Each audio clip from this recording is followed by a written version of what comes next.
계약서를 다 쓰시면 우리 확인설명서는 공인중개사가 반드시 읽어줘야 되고 설명해줘야 되는 필수 사항이죠. 그래서 가장 그 의뢰인들이 태클을 거는 부분들이 어디서 나오느냐? 계약서 부분에서 나오는 게 아니라 확인설명서 부분에서 나옵니다. 너 이거 안 했잖아. 너 이거 나한테 언제 해줬어? 언제 이거 설명해줬어? 이렇게 나오는 진상이 있습니다. 내 친구가 이름이 조진상이 있는데 진짜 그런 진상 나오면 공인중개사 할 말을 잃어버립니다. 그래서 확인설명서 부분을 여러분들이 꼼꼼하게 잘 쓰시면 저는 그 합격을 하고 나서 제가 이제 75년생인데 취업이 안 되더라고요. 늙어서. 그래서 취업이 안 돼서 바로 12월 달에 저는 그냥 조그맣게 내가 경험을 진짜 내가 이걸 해버리려고 조그맣게 개업을 했어요. 그때는 계약서 쓸지도 모르고 확인설명 쓸지도 몰랐었어요. 그래갖고 지금 그때 쓴 계약서하고 쓴 확인설명서를 보면 환장을 해요. 어떤 환장을 하냐면 야, 이분들이 어떻게 이걸 나를 믿고 어떻게 이 계약서를 썼을까? 엉망진창 개진창이야. 지금도 생각하면 식은땀이 막 나와요. 정말 엉망진창으로 써버린 거예요. 말도 안 되는 거 써버리고 여기다 써야 되는데 여기다 써버리고 그렇게 이제 했는데 여러분들은 의뢰인들이 항상 태클 거는 건 확인설명서 부분이니까 확인설명서를 좀 더 자세하게 써볼 수 있도록 노력을 하시고요. 우리가 부동산 그 정보과에서 단속이 나온다 그러면 문을 닫죠. 왜 닫을까요? 나 분명히 잘 썼어.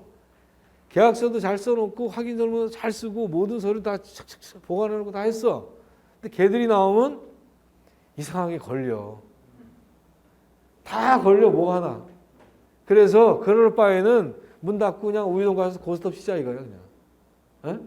근데 확인설명서 솔직히 잘 써놓고 그러면 우이동 안 가셔도 돼. 근데 그게 잘 쓰는 게 잘 썼는데 어디서 빵꾸가 꼭 나. 걔네들이 잡아내는 거는 빵꾸가 꼭 나.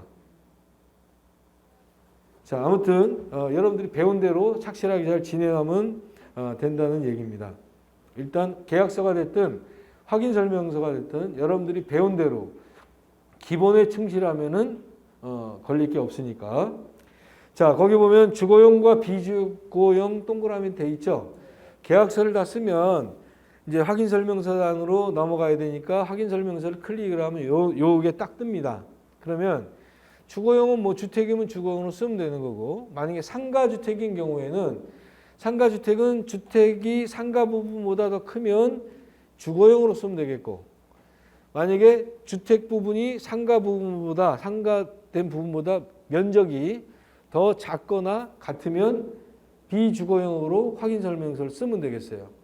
수수료도 마찬가지로 이렇게 받으시면 돼. 에? 주거용으로 받든 비주거용으로 받든 그렇게 받으시면 되겠고요. 반드시 무슨 용도? 건축물 대장상 용도로 선택하셔야라는 얘기예요. 주거용, 비주거용, 주거용은. 자, 거기 보니까 확인 설명 자료에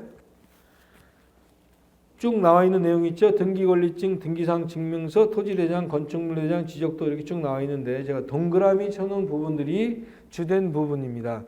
등기사항 증명서는 뭐 반드시 기본적으로 띄어야 되는 거고요. 이따 띄어볼 거지만 그 다음에 건축물 대장, 지적도, 토지이용 계획 확인서 요거 같은 경우에는 여러분들이 부동산 서울 부동산 정보광장이라는 데 들어가면 건축물 대장도 띌 수가 있고 지적도도 띌 수가 있고 한꺼번에 다 나와 있습니다. 그거를 하나 띄고 등기사항 증명서를 띄고 아니면 건축물 대장은 따로 띌 수도 있어요. 별도로 따로 띄어서 이렇게 할 수도 있고요. 그 다음에 옆에 신분증 진위하기라는 게 있죠. 요즘에 부동산 사기꾼들이 요즘이 아니라 옛날부터 많습니다. 부동산 중개사를 대상으로 해서 많이 있어요. 특히 여자분들 혼자 앉아 있으면 별놈의 새끼들 다 왔다 갑니다. 그래서 사기꾼들을 이렇게 보시면 일단 입이 커. 입이 커 일단. 그 말 잘해. 지식 얼마나 많은지 몰라. 어? 그러면서 이렇게 막 이거 큰 거 할 거 같으면서 돈을 꺼달라는 돈 몇만 원이야 그것도. 그런 놈들부터 할머니 할아버지 와가지고 물건 빼가고 애들 데리고 가서 물건 있는 거 다 빼가고 딴 데 팔아먹는 거야. 얼마씩 받고 개당 얼마씩 받고 그런 사기꾼부터 진정한 주인이 아닌 경우도 있어요. 그러니까 진정한 주인이 아닌 경우도 있기 때문에 반드시 모든 그 서류를 공인중개사는 내가 아는 사람일 경우는 좀 덜하지만 모르는 분들이 이렇게 와서 매수자에 상관이 없지만 매도 같은 경우나 이런 경우나 또는 전세를 놓는 어떤 주인 임대인 같은 경우에는 우리가 그런 확인을 해볼 필요성이 있다는 얘기예요. 그 주민등록도 진위 확인을 안 하시는 분들이 많이 계신데 공인중개사들이 반드시란 말은 제가 안 집어넣겠습니다. 근데 저는 반드시 합니다. 주민등록 다 돼서 주민등록 진위 확인하고 아니면 운전면허 진위 확인해서 이 주민등록증은 진짜입니다라고 딱 나옵니다. 정부 24시 딱 들어가서 주민등록 진위 확인이 있어요. 딱 누르면은 주민등록증에 뭐가 나와 있어요? 주민등록 발급 날짜가 나와 있죠. 그 날짜를 딱 치면 그 사람의 이름과 이런 게 일치가 딱 되면 이거는 진본입니다. 라고 딱 나옵니다. 운전면허증도 마찬가지고 그렇게 해서 그거까지 카피를 해가지고 진위 확인 한 거 카피해가지고 같이 공적자에다 껴줍니다. 이분이 임대인이고 이분이 매도인인 실질적인 진정한 소유자입니다. 라고 제 이 의무를 다하는 겁니다. 가능하시면 여러분들도 진위 확인까지 해주시면 고맙겠고요. 자, 그 다음에 그 유의사항 보면 설명의 근거 자료를 제시해야 됩니다. 중개 대상물에 관한 권리를 취득하려고 하는 자에게 설명의 근거 자료. 설명의 근거 자료가 뭐예요? 아까 말씀드린 등기부 등본, 건축물 대장, 토지 이용계획 확인서, 지적도 이런 내용들이죠. 이런 공적 서류를 가지고 이 사람이 매도인이고 매수인인데 확인 설명서 하는데 매도인한테 가고 이거 막 설명하면 돼 안 돼? 어느 하고 나왔어 이렇게 나오죠? 새로마고 나왔다면 안 된다 그랬었죠? 자, 취득하려는 자에게 확인 설명서 설명을 해야지 팔려고 하는 사람이 확인 설명서를 왜 설명을 하냐고. 그렇다는 의미가 되겠어요. 자, 그러면 이 장은 넘어가시면 되겠고요. 398페이지.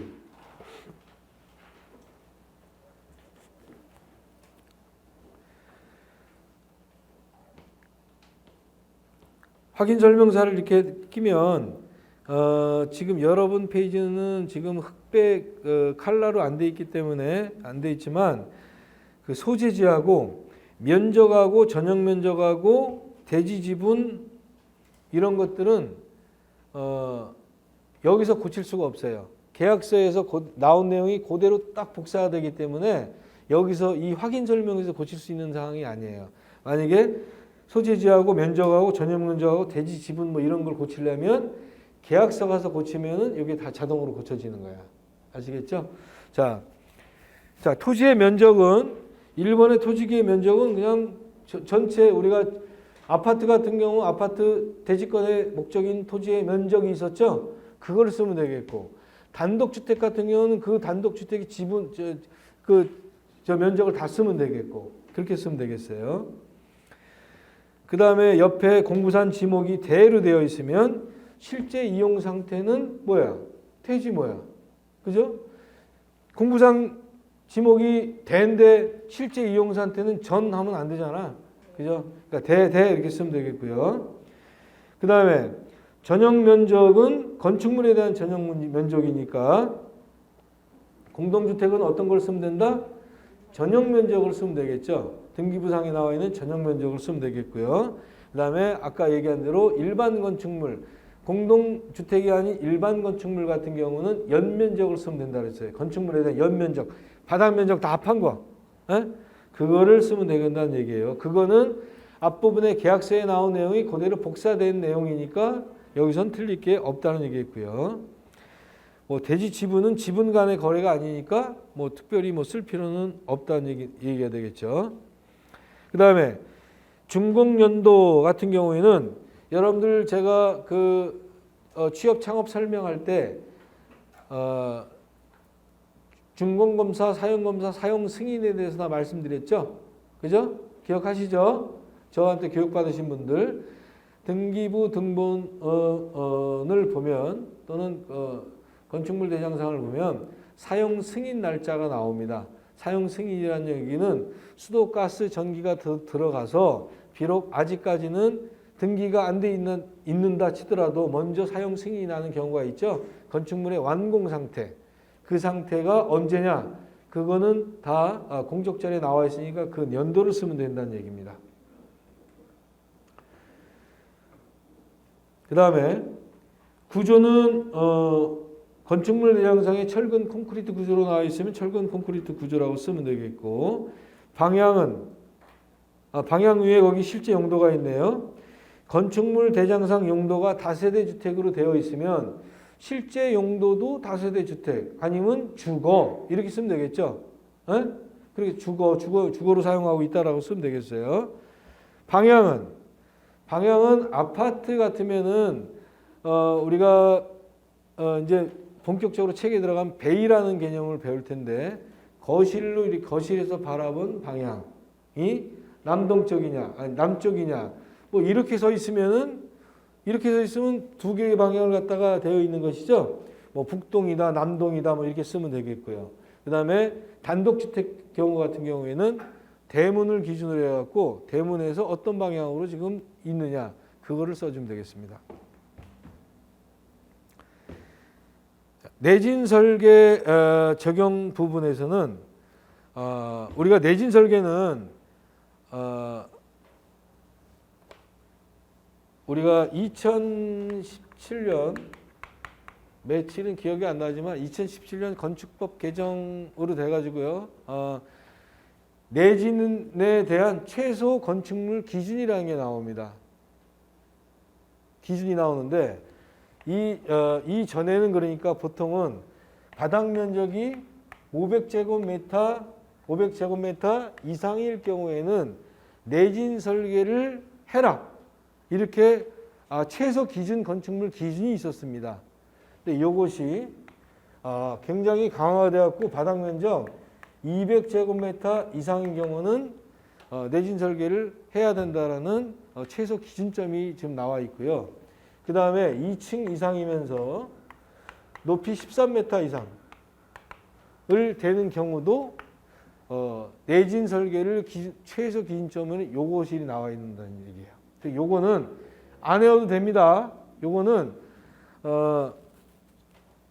나 이거 외우려고 죽을 뻔했어요. 외우지 마라. 이런 것들은 뭐 외우려고 하는 게 아니고요. 여러분들 이제 그 건축물 대장을 띄워보면 이게 만약에 내진 설계가 되어 있으면 거기에 써 있는 게 있어요. 그 써 있는 걸 그대로 쓰면 돼. 우리가 뭐 하고 자시고 없어. 거기 만약에 없다. 그럼 뭐라고 써? 해당 사항 없으면 이렇게 쓰면 되겠어요.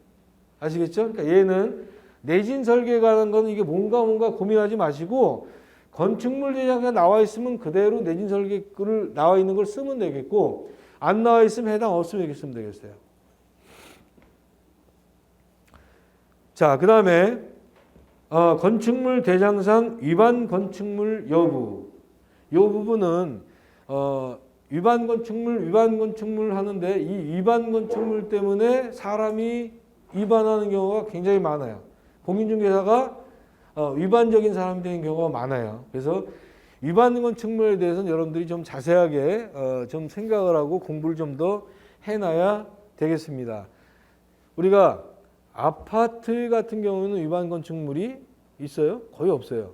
그죠? 그러나 다세대 주택이라든가 단독주택이라든가 뭐 이런 경우에는 위반 건축물이 상당히 많이 존재합니다. 특히 못 사는 동네일수록 많이 존재를 하는데 우리 공인중개사가 그 위반 사항이 있는 건축물을 잘 모르고 소개를 해가지고 특약 사항에도 집어넣지 않고 아무런 사항에도 집어넣지 않고 그냥 했다. 나중에 꽝 가서 여기 맞아버립니다. 여기에. 그래서 큰일이 나니까 위반 건축물에 대한 사항은 주로 발생되는 부분이 상가 부분을 우리가 중개를 할 때 상가 뒤쪽 부분에 이렇게 돌아가 보세요. 한번 주차장 부분이라든가 이런 부분돼 있으면 가설 건축물 비슷하게 나와 있는 게 있어. 이 내력벽이라는 거 아시잖아. 내력벽으로 되어 있지 않고 다른 걸로 이렇게 덧붙였다든가 뭐 이런 경우 같은 경우는 거의 99.9%가 위반 건축물로 되어 있어요. 또는 빌라 같은 경우에 이렇게 되어 있죠. 얘 같은 거 100% 위반 건축물. 이렇게 가려져 있는 거. 이런 거 같은 거 중개를 할 때는 특약상에다가 반드시 표시를 해야 된다는 얘기예요. 자, 내가 지금 이 501호를 갖다가 매매를 했는데 얘를 갖다가 얘기를 안 하고 했어. 자, 위반 건축물에 대한 거는 특약사항으로 써놓는 것이 아니라 공인중개사의 의무입니다. 확인 설명이. 다시 한번 설명을 하면 위반 건축물에 대한 거는 특약사항에 써놓는 것도 뭐 좋지만 특약사항으로 써놓은 것으로 끝나는 게 아니라 공인중개사가 확인 설명을 해야 되는 부분이에요. 무조건. 아시겠죠? 그럼 이 경우를 그냥 내가 있네라고 써놓고 특약사항에 있네라고 써놓고 설명을 자세한 설명을 안 해줬다. 그럼 이거는 공인중개사가 확인 설명을 안 해준 걸로 된 겁니다. 만약에 판례가 나와 있는데 공인중개사가 이런 위반 건축물에 대해서 확인 설명을 한 경우는 공인중개사의 의무를 다한 것으로 본다 이렇게 나옵니다. 위반 건축물에 대해서는. 그러나 특약만 써놓고 확인 설명을 안 해줬다 그러면은 이거는 공인중개사의 확인 설명 의무를 하지 않은 걸로 본다는 얘기예요. 확인 설명은 무조건 해야 한다는 얘기입니다. 아시겠죠? 자, 이런 경우 같은 경우는 특약상에다 일단 여기 지금 얘가 건축물 대장상에 위반 건축물이 되어 있으면 뭐라고 적혀 있어요? 위반 건축물이라고 딱 적혀 있겠죠? 근데 없단 말이야 지금. 없는 경우는 여기는 지금 적법이라 써야 돼? 위법이라 써야 돼? 지금 안 걸렸어. 얘가 지금 위반 건축물인데 안 걸렸어. 안 걸리고 그냥 여태까지 계속 있어. 그러면 여기다가 적법이라고 써야 돼? 위법이라고 써야 돼? 아니지. 안 걸렸다니까? 건축물 대장상에 우리가 위반 건축물이 생기면요. 항공사진을 찍히든 아니면 옆에 사람이 갑돌이가 갑순이 저 집이요. 저 위반 건축물이라고 신고하는 거야. 그러면 걔들이 나와서 사진 찍어가지고 건축물 대장상에다가 위에다가 빨간 글씨로 위반 건축물이라고 딱 등재시키는 거예요. 이렇게. 얘가 건축물 대장에 없다니까? 없다는 얘기는 걸렸어 안 걸렸어? 안 걸렸는데 적법이야 위법이야? 그게 적법이야 여기서는. 그죠? 안 걸렸으니까 이게 안 써 있는데 위법이라고 쓰면 안 되잖아. 자, 그런 경우에는 뭐라고 쓴다? 적법이라고 쓰고 그 옆에다가 뭐라고 쓴다? 이 부분을 베란다를 확장 사용하고 있음. 그러니까 나중에 위반 건축물 등재가 될 수도 있음. 그럼 공인중개사 설명 끝난 거야 안 끝난 거야? 끝난 거죠. 그렇잖아. 이거는 위반 건축물이 될 수 있는데 아직 항공사진이나 이런 게 없으니 지금은 적법이지만 나중에 이렇게 될 수도 있습니다라고 설명을 한 부분이죠. 인지를 한 부분 아니야. 오케이? 그래서 그런 상황이면은 적법이라고 쓰고 그 내용을 써놓으면 된다는 얘기예요. 아니면 근생, 1종 근생이나 2종 근생을 갖다가 원래는 근생은 주택이야, 상가야. 상가야. 근린생활시설 말하는 거예요. 그죠? 근린생활시설 상가란 말이야. 그걸 주택으로 변형시킨 거 아니야. 그러니까 2종 근생시설을 주택으로 사용하고 있음. 이렇게 써놓으면 되잖아. 그죠? 그러면 내가 공인중개가 설명한 거하고 똑같은 것이 되는 거 아니에요. 이 내용을 설명하였음이라는 내용이라든가. 그러니까 무조건 쓰라는 얘기가 아니고 이런 불법 건축물 등재가 돼 있을 경우나 또는 향후에 돼 있을 거라고 예상되는 거는 반드시 써놓으라는 얘기예요. 그래야지만 내가 다치지 않고 넘어간다는 얘기야. 아시겠죠? 그리고 원래는 여러분들 주택은 여러분들 배울 때도 주택도 지금 이제 위반 건축 걸리면 뭐가 나와? 이행강제금이 5번만 나와? 계속 나와? 여러분들도 계속 나온 걸 배웠었죠? 얼마 전까지는 주택 같은 경우는 5회까지만, 그러니까 5년까지만 하면 됐었어. 그리고 상가 같은 경우는 평생 나오는 거지만 주택은 5년까지만 됐었어. 그것도 감경 기준이 있었어요. 시가 표준액에 원래는 그 시가 표준액이 100이다. 그러면 감경을 해갖고 그래 50% 감경하고 요거에 대한 것만 위반 이행강제금으로 해줬어요. 어? 그리고 85제곱미터 이상의 것만, 이상의 주택에 있는 위반 건축물만 너 위반 건축물이야 라고 했어요. 그럼 84제곱미터의 건물인데 거기에 위반 건축물이 있었어. 그거는 안 한다는 얘기였었죠. 요거 이상일 때만 했었단 말이야. 근데 얘를 낮춰가지고 60제곱미터 이하로 하향적으로 하는 거야. 그럼 웬만한 조그만 건물도 있는 것도 위반 건축물 있으면 다 잡아내겠다 이거야. 이렇게 변화가 된 거야. 이것도 100분의, 그러니까 이걸 전체를 다 바꾼 거야. 감경 조치를 시가 표준의 100분의 50까지만 계산해가지고 해주던 거를 그냥 100분의 100으로 다 때려버리고 계산했다는 얘기야. 그리고 평생, 그죠? 이것도 다 배우셨죠? 이렇게 지금 진행된다는 얘기고요. 자, 그 다음에 권리관계는 소유권에 관한 사항 7번, 8번은 아까 계약서에 소유권 김말동 그 등기부등본상에 써 있는 걸 갖다가 썼겠죠. 그럼 그 내용이 그대로 여기에 복사된 내용이니까 바꿀 이유가 없겠죠. 그리고 소유권 외의 권리사항이 있다 하면 등기부등본상에 근저당권이 뭐 있을 수 있겠죠. 뭐 국민은행 채권 최고액 뭐 1억 8,500 뭐 이렇게 써 있는 경우가 있죠. 그 내용을 그대로 여기다 쓰면 되겠어요. 채권 최고액 국민은행 1억 8,500 있음.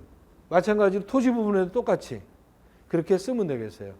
예? 소유권 외의 권리상에 가는 거는 거기다가 토지 건축물 똑같이 있는 내용을 등기부 등본상에 근저당 돼 있는 그 내용을 그대로 쓰면 된다는 얘기예요.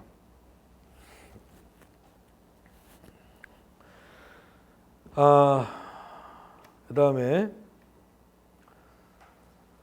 지금 여기에는 지금 여기는 안 나와 있는데 며칠 전에 지침이 나온 게 있습니다.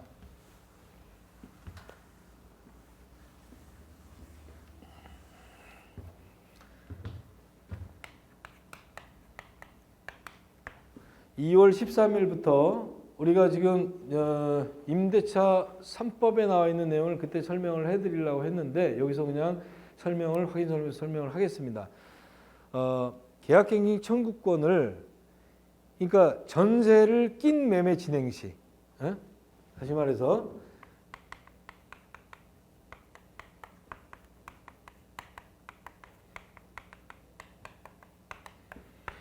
전세가 낀 매매 진행 시 우리가 계약갱신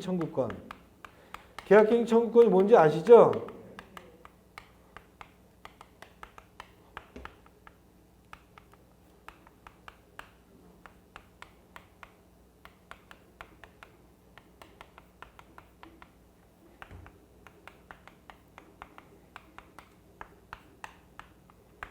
자, 이 내용입니다. 간단히 얘기하면 전세 낀 매매를 우리가 중개를 할 때 이 임차인이 계약갱신권을 사용했느냐 또는 사용할 것이냐 안 할 것이냐 이런 내용을 갖다가 여부를 기록하는 것이 임대인이 해줘야 되는데 이걸 공인중개사 의무사항으로 집어넣습니다. 애로사항이 많이 있는 이유로 우리가 으쌰으쌰해서 안 했는데 이 통과가 안 된 거야. 왜? 우리가 뭐 사법경찰도 아니고 이거 임대인이 해야 되는 거 아십니까? 나중에 잘못되면 공인중개사한테 다 뒤집어 씌우는 결론이 되는 거야. 이거는. 매매를 하는데 임차인을 가지고 너 일로 나와봐. 이거 했어 안 했어? 이렇게 조사를 해야 되는 입장이니까 공인중개사가 무슨 조사를 할 수 있는 그런 게 아니잖아요. 그러니까 조사를 못 할 수도 있다는 얘기야. 근데 이거를 의무사항으로 집어넣은 거야. 어찌됐든 앞으로 그 개업중개사 기본 확인사항에 지금 권리관계 이렇게 나와 있잖아요. 권리관계 아마 밑에 요 란이 개설이 될 겁니다. 요 란이 요렇게 계약갱신 청구권 사용 여부 이렇게 나옵니다. 자, 그러면 집신사항이 뭐냐면 기행사라는 게 있고요.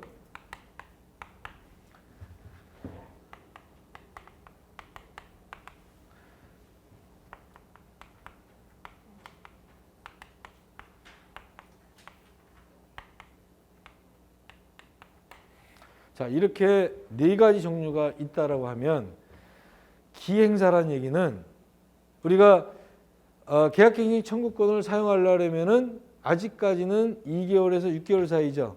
여러분들 아직 1개월에서 6개월 사이죠. 어떤 의미냐면 어떤 분들이 자꾸 물어보는데 2개월에서 6개월이지 왜 1개월에서 6개월이냐. 아직까지는 2개월에서 6개월입니다. 왜 1개월에서 6개월이야. 왜 그러냐면 우리가 예를 들어서 지침이 10월 달에 됐잖아요. 10월 달에 됐다면 이때 이후에 갱신되거나 새로운 계약, 그러니까 앞으로 이 2년 동안 이때가 6개월에서 2개월 사이라는 얘기야. 만약에 10월 1일 날 이게 그 지침이 됐어. 그러면 9월 30일 날 계약을 했어. 그럼 얘는 앞으로 얼마 있다가 계약갱신을 해야 되는 거야, 얘는 1개월 사이야. 이해되시겠어요? 얘를 기준점으로 삼는 거야. 공인중개사가 이걸 계속 물어보는 거야. 왜 이렇게 되느냐?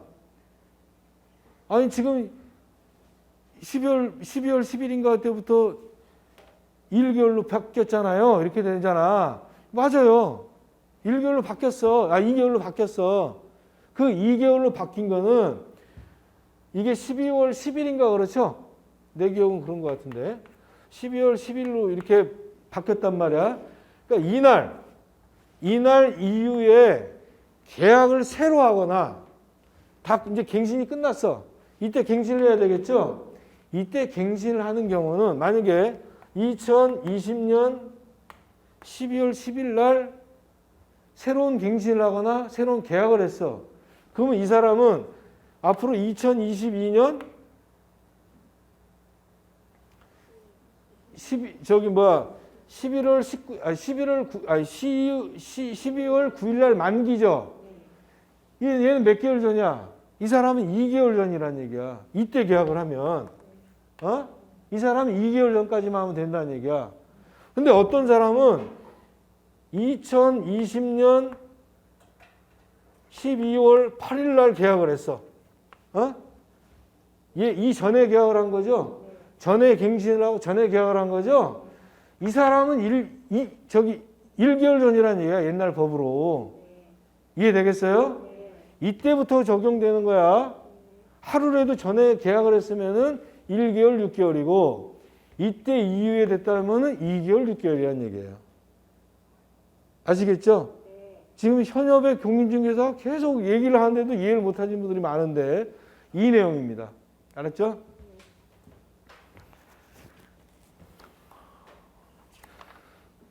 어디 하다 말았지? 지금 이거 하다가 이거 말했죠? 기행사라는 얘기는 이미 계약갱신을 하고 있는 사람이에요. 기행사를 하고 있다. 그러니까 6개월에서 2개월 사이 걸친 사람이 아니라 이미 계약갱신을 사용해서 이미 사용하고 있는 사람. 사용 중. 그럼 다음에는 물 내려버리면 되죠? 사용 중이니까 물 내려버리면 이 사람 없어지는 거 아니야? 계약갱신 사용할 수 있어 없어? 없다는 얘기야. 다음에 실입주 가능하다는 얘기죠? 얘는 행사라는 말은 지금 6개월에서 2개월 사이에 걸쳐 있다는 얘기예요. 걸쳐 있어서 나는 행사할 것 힘 이런 말이에요. 그러면 이 매매가 성립이 될 가능성이 없죠, 거의. 왜냐하면 행사할 것이니까 앞으로 2년을 이 사람은 더 살아야 되니까. 그렇죠? 그 다음에 불행사라는 말은 나 안 하겠다라는 말이 되겠죠? 안 하겠다는 말. 얘는 아직 확인이 안 됐어. 자, 그럼 여기서 여러분들이 어떤 거를 주의점을 봐야 되냐면 얘 부분을 봅시다. 기행사와 행사를 했다라면 내가 임대인의 말을 들을 수가 있어요? 아니, 그러니까 매도인의 말만 들면은 신빙성이 있나? 큰일 나는 거죠.